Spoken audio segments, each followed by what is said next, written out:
முறையாக 2011 வரைக்கும் தேசிய முற்போக்கு திராவிட கழகம் யாருடனும் கூட்டணி இல்லாமல் தனியாக களம் கண்ட வரை தேசிய முற்போக்கு திராவிட கழகத்தின் அபரீதமான ஒரு வளர்ச்சி சக்தி எல்லாருக்கும் தெரிய வந்தது. ஏன்னா ஒட்டுமொத்தமான வாக்கு வங்கியும் சிங்கிளா தேசிய முற்போக்கு திராவிட கழகத்திற்கு கிடைத்த போது முதல் தேர்தலில் 8.33 அதுக்கு அடுத்து 10.38% வாங்கும் பொழுது ஒரு மிகப்பெரிய சக்தியாக தெரிஞ்சது. 2011க்கு பிறகு நாங்கள் கூட்டணி என்று சென்ற பிறகு நாங்கள் போட்டியிடும் தொகுதிகளை தவிர மற்ற தொகுதிகளினுடைய எண்ணிக்கை இதில் சேராதது.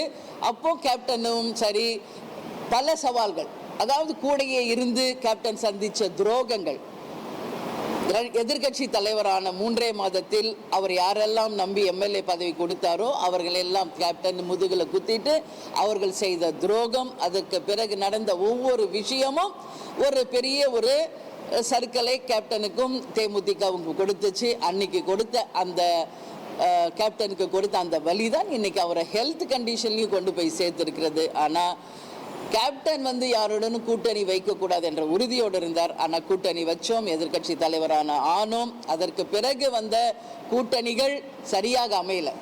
எப்பவுமே அரசியலையும் சரி வாழ்க்கையிலும் சரி வெற்றி பெறுவது ஒன்று தான் வரலாறாக இருக்கும்.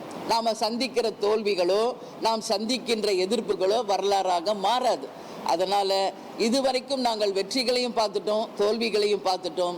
இனி வருங்காலம் எங்களை நம்பி இருக்கின்ற கோடான கோடி தொண்டர்களுக்காக நிச்சயமாக தேசிய முற்போக்கு திராவிட கழகம் வெற்றி வியூகம் ஒன்றே மட்டுமே அமைப்போம். அதில் நிச்சயம் நாங்கள் வெற்றி பெறுவோம் என்று இந்த நேரத்தில் உங்களுக்கு நான் உறுதியாக தெரிவித்துக் கொள்கிறேன்.